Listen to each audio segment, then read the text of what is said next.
In this question, it is given that if a pair of die is thrown 5 times, for each throw, a total of 5 is considered a success. The probability of at least 4 success is k by 3 to the power 11. Then k is equal to, you have to find the correct choice.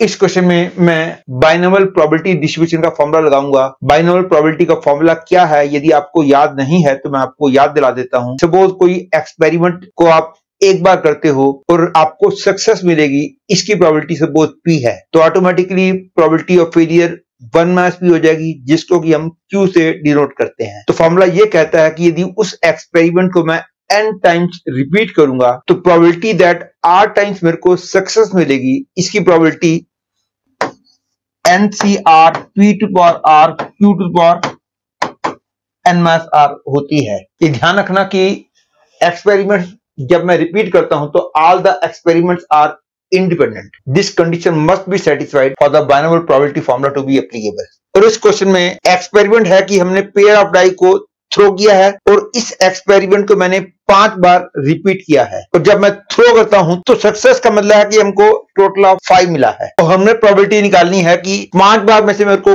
कम से कम 4 बार success मिलेगी। याद करो मैंने formula बताया था, this is the formula for r times you will get success when the experiment is repeated n times, that is this is the value of PR। और question से clear है, हमने प्रोबेबिलिटी ऑफ एटलीस्ट 4 सक्सेस निकालनी है, that इज हमने probability of 4 success plus probability of 5 success निकालना है।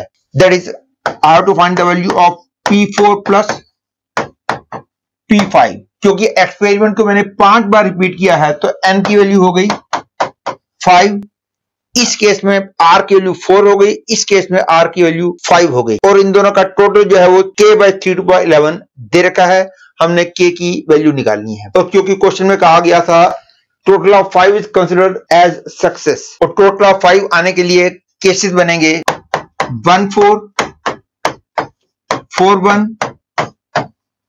2 3 एंड 3 2। टोटल ऑफ 5 केवल इन्हीं 4 तरीके से आ सकती है। तो value of p that is probability of success is 4 by 36, that is 1 by 9, hence the value of q becomes 8 by 9।